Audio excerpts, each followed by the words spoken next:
I'm J.D. Cunegan, author of NOTNA and the Jill Anderson series, and today I will be reading you a chapter from my urban fantasy book, NOTNA.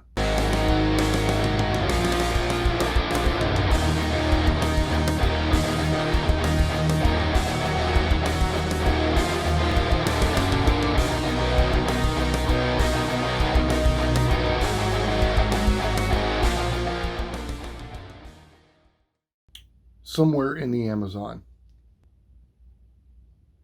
Dark storm clouds, nearly pitch black, rumbled in the night sky. Flashes of lightning streaked from one cloud to the next. The trees shielded much of the wildlife from nature's fury, but enough of the torrential rain fell through the leaves to give the foliage and ground the sustenance it needed. Each crack of thunder vibrated down the branches to the roots, causing the ground to shake. Standing amid the forest was a temple, its stone faded and worn, cracks meandering along the foundation. Chunks of rock and rubble piled up near the entrance, which led to nothing but utter blackness. But what the tomb of NOTNA lacked in aesthetic quality, it made up for in power and mystique.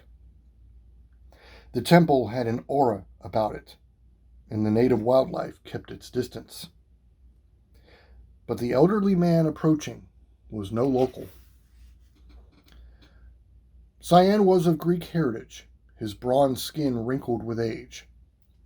His left eye was missing, and he walked with a noticeable limp, the result of a hip injury in his 30s that never properly healed. Cyan hobbled along the rugged ground, his boots so worn that he might as well have been hiking barefoot. His wooden cane dug into the soft ground, mud caked at the end. He ignored the thunder as best he could, but as Cyan paused to wipe the sweat and rain from his brow, he couldn't help but notice each rumble was louder than the last. Catching his breath, Cyan stared at the temple in awe. His life's work stood before him. He had waited half a century for this moment. Nothing, not the wildlife, not old age, not fragile limbs, was going to prevent Cyan from seeing this pilgrimage through to the end. He understood what that probably meant. But as a man who had dedicated his entire adult life to the mystery surrounding the gem of NOTNA, he welcomed the thought. Striking his cane against the base of the temple, Cyan flinched when flames erupted from the tip. The fire illuminated the entrance, but little else. Still, Cyan took as confident a step forward as his body would allow. It was almost as if he was being pulled inside. Whereas the tomb of NOTNA seemingly kept anything else that approached at bay, Cyan felt the energy surrounding him doing the exact opposite. Cyan was immediately engulfed in darkness. The flame only extended several inches in front of him, a full foot if he was lucky.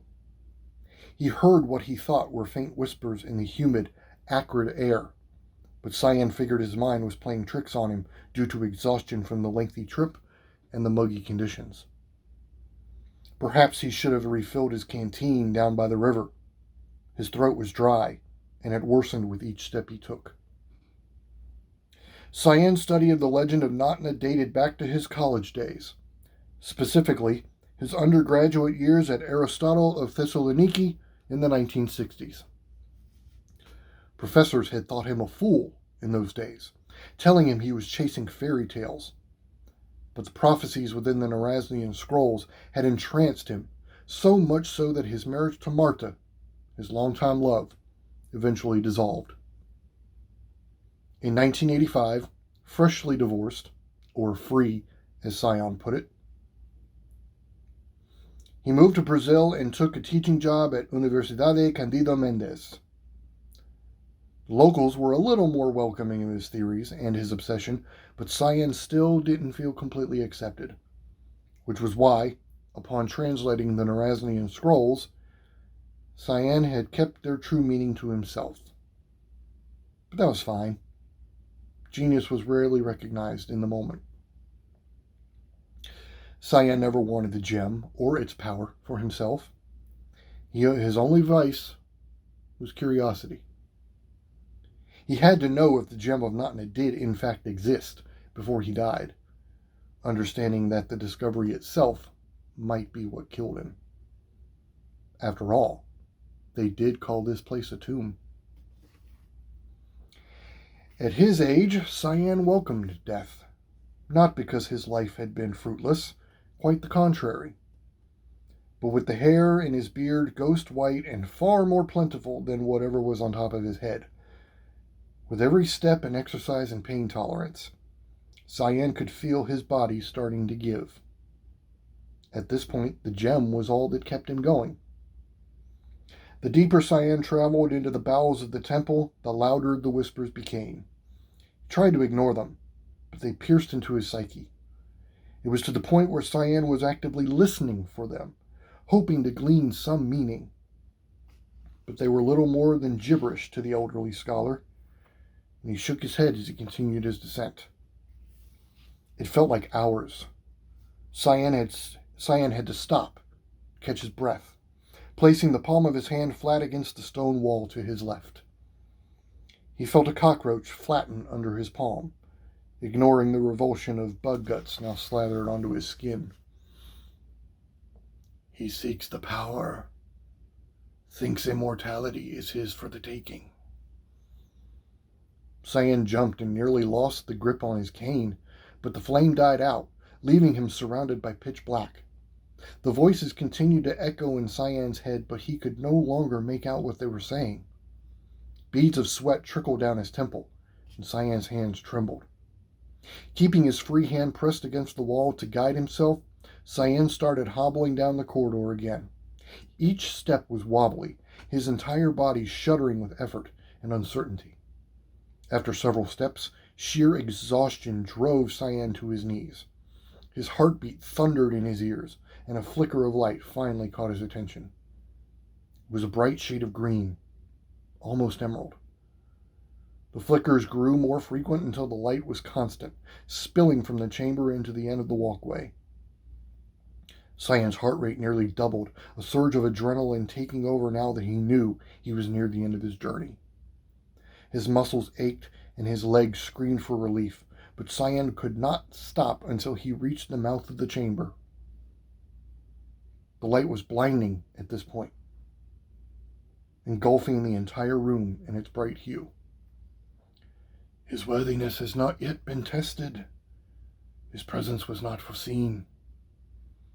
The voices caught Cyan off guard this time, but his vision eventually adjusted to the light. In the center of the chamber, he saw the very thing he had spent his life chasing. There, floating several feet above a stone slab, shaped as 4 hands with their palms raised skyward, was the gem of NOTNA. A tiny thing, not even 2 inches tall, oblong and impossibly shiny. It hovered above the stone hands and rotated counterclockwise. The light spilling into the chamber originated from the gem, which seemed to throb with intensity. Cyan licked his lips, hoping to combat the dryness in his mouth. The light was uncomfortably warm on his skin, but not even that discomfort could keep him away. Dios mío, he muttered under his breath. The power is not ours to give. Cyan ignored the voices, taking a step toward the display. His knee buckled, nearly causing Cyan to fall face first to the ground, but he kept his balance, managing 2 more wobbly steps before the voices returned, louder and more insistent. This one cannot keep the balance within the universe. As he closed in on the altar, Cyan noticed symbols etched into the back of each hand. Having studied every text and scroll related to the gem of NOTNA, he knew these symbols by heart. He also knew the voices were arguing whether Cyan was worthy of the gem's power. He wasn't here for that. Even if Cyan wanted to wield the gem of NOTNA, his frail body and advanced age would never allow it. The power would overwhelm him to the point of death. But Cyan had always known this would likely be a one-way trip. and the smile that crept on his face was one of joy, but also peace. If Cyan was to die tonight, his life was now complete. He is not fit. Cyan studied the symbols once more. Running clockwise, he mouthed what each symbol meant. Strength, conviction, honor, sacrifice. The four tenets of ancient Narasnian civilization ranked from least important to most. The Narasnians, a race not of this planet, had valued personal sacrifice and collective unity above all else, which was appropriate, considering they had created a weapon capable of killing those it deemed unworthy. He has come far. Perhaps he is worthy. Yes, Cyan whispered before he could stop himself. Exhaustion, mixed with relief, sent Cyan to his hands and knees again. He stared at the ceiling in awe, unable to believe he had achieved the fruits of his lifelong labor. Everything he had worked toward for the past 50 years was right here in front of him, just out of his physical reach, and the euphoria that came with that was almost enough to override his physical discomfort. It had not been in vain. He knew he could never tell anyone what he saw. No one would believe him, even if he did survive the journey back home. But all the work, the sleepless nights poring over texts, the long travels in search of like-minded academics, watching his beloved Marta walk out the door with 2 suitcases in hand, it had all been worth it. Yes, I am worthy, he muttered. I am worthy. Silence engulfed the chamber. The light dimmed. No. This one cannot prevent the end of days. His prime is behind him.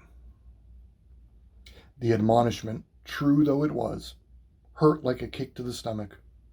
Cyan doubled over and shut his good eye, shaking his head. Looking up again, he stared at the gem, watching as black strands of something swirled about and a low hissing sound filled the chamber. In spite of the gravity of the moment, Cyan managed to chuckle. He noticed there were no other bodies in the chamber. No bones, no remains, nothing.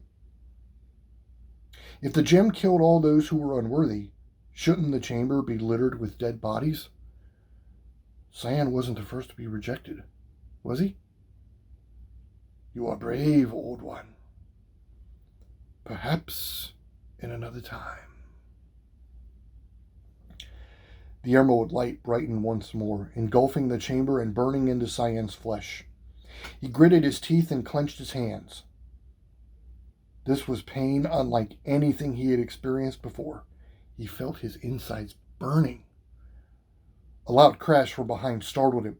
He glanced over his shoulder just long enough to see the passage blocked by a large boulder.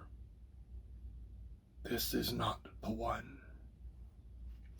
Blood seeped from Cyan's ears and his right eye. His grunts morphed into cries of pain as he rolled onto his back. He reached out for the gem, screaming again when he felt the black tendrils slithering over his body. The thorns of each dug into his wrinkled flesh, drawing even more blood. Cyan's aging muscles locked up, and his last scream was drowned out by sinews snaking over his face. By the time the tendrils snuffed the life out of Cyan, his entire frame was covered in a living cocoon. He twitched in the seconds following his last breath. The tendrils wrapped around him, glowing a bright emerald before a flash overtook the entire chamber. Incinerating Cyan and his cocoon, the light burst through the ceiling, through the canopy of the rainforest, and into the night sky. Storm clouds parted. The rain tapered off. Birds chirped into the night. But now, the chamber was empty, save the altar and the small crystal hovering above it.